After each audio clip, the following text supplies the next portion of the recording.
but your film is really well done. What's your background in filmmaking? Absolutely nothing.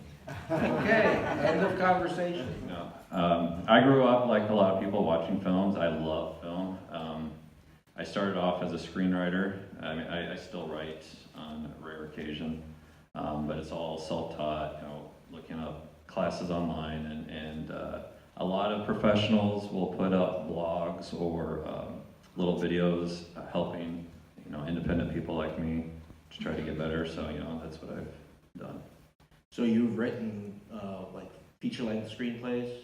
Yeah, my first short was based off a feature called Spooked. It got published out of an outfit called 120 Pages from New York. So you can find it on Amazon if you want. And then my second one's called Grim Reapers. It was a fantasy story about the Grimm brothers. That's pretty cool. So how many films overall have you produced, or how long have you been making films themselves? Well, the first film I did was in 2016, and that was submitted to the first year Halloween Lounge. Okay. Called Ghost of a Chance. Okay. And so this is just my second one, and first one I've directed. Okay. Ghost of a Chance was selected? Yes. Okay, we're gonna see that in a few minutes. Okay, that's what the, I didn't put two and two together. That's you, my friend. Okay. I just want to say this version that you're seeing for Serial is 3 minutes shorter than the final cut we did. So I hope my editor, who's sitting in the audience, will forgive me for taking a cleaver to all the lead-ins and extra bits of scenes that I need to get rid of just to meet the 20-minute deadline. We try to, we put a 20-minute deadline on films submitted to the Film Lounge just so we can fit more films. There are a lot of great films, 20 minutes and over, but if we just, included them, that would not leave enough room for other filmmakers. So tell me about the crew for Serial. I've seen some photos online. Looks like you had a pretty ambitious production. Yeah, we had Mike Keeler from Southsider Studios be my DP. We had Brian Vance do the sound. The lead, the guy who played Charlie is Arnie DeWitt. He's local.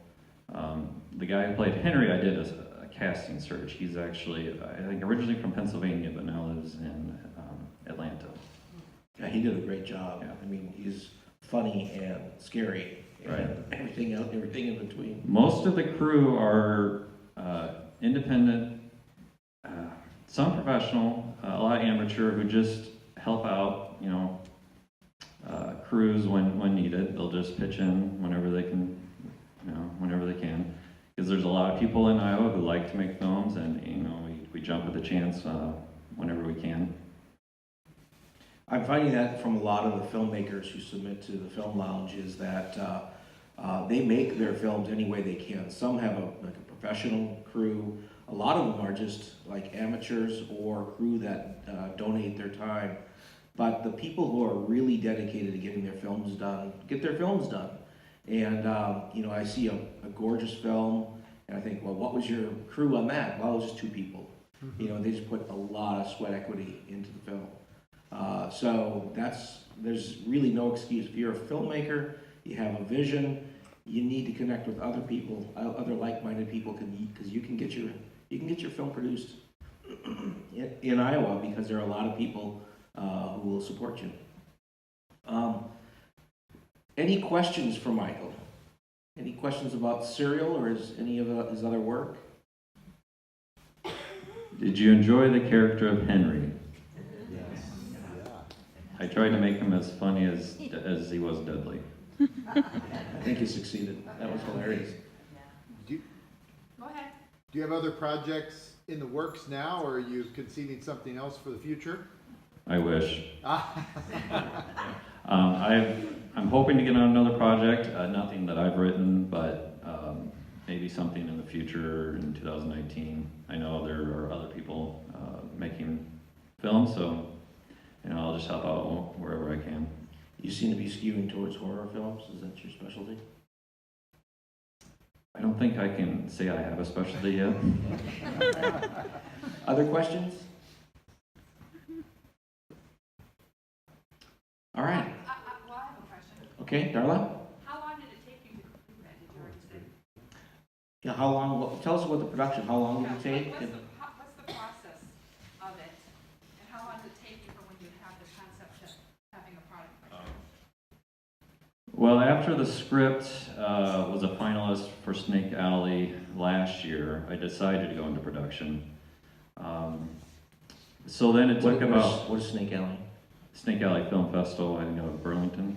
Okay, and you can submit screenplays Yeah. there and they'll judge it.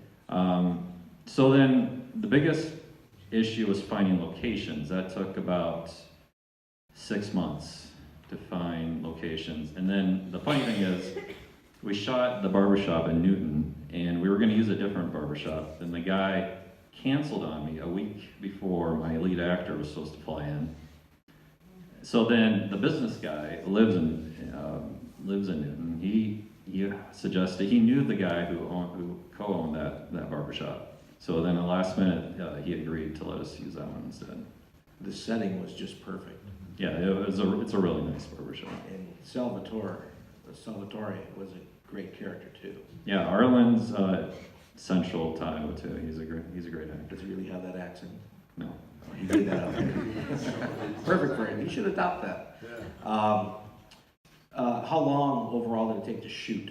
We shot all the barber stuff on a weekend, 12, 13-hour days. And then we waited about 3 weeks and then shot the police scene. So we shot the barbershop in mid-October and then we did the police scene in early November Okay. of last year. There was also that initial murder of the doctor. Was that done with the police scenes? Yes. Okay. And how about editing? Well, that took a while. I mean, Chris could say longer, I don't know, 3 months? Yeah, we started editing end of January and finished, got the rough cut done end of February, beginning of March, but once we added audio, it finally took shape. Yeah, I think we shipped the print to Christina, who's, she works in LA actually as a sound mixer, I think in April. Yeah. And then it took her and her re-recording mixer a couple months to get us the final sound print. Because to do a film properly, it's more than just editing it on Premiere or Final Cut. You can assemble the film on a computer, but there's a lot more that goes into it after that, right? Yeah, I mean, sound is so important even for a short film. So if you want to really have a good film, you got to have clean sound, and she added a bunch of Foley to that and cleaned up the audio, so it helped out a lot. The sound of the knife was really striking. That'll stay with me. The credits especially. Question? What did you shoot it on? It was a Sony 4K camera. I don't know the name of it though. I think it was a Sony FS5. FS5? I believe so, yeah. Okay, so that's about a $5,000 camera. Yeah. It used to be that really good quality film cameras would cost $30,000, $40,000, $50,000, $100,000, and now you get a really decent one. Good results here for less than 10. And some of the DSLRs you can pick up for less than 1,000 will render just a gorgeous picture if you know how to use a lens properly. Yeah, and our DP had a special set of lenses, right, Chris? Yeah, he had cinema lenses for it. Okay. Anything else you can tell? How about the inspiration for the story? Is it based on anything, or did it just wake up with it? No, I was actually in my own barbershop about 7, 8 years ago. And I thought, and this is just when I was first starting to write, so I was trying to come up with short story ideas. I thought, what if we had a character kind of like Bugs Bunny mixed with Sweeney Todd? You know, what could that be? Pretty cool. I think in your submission to the Film Lounge, you mentioned Hitchcock. Yeah, we were inspired, I mean, like a lot of filmmakers. So that's why we did black and white, and just a little nod to Sin City with the red, in color. Yeah.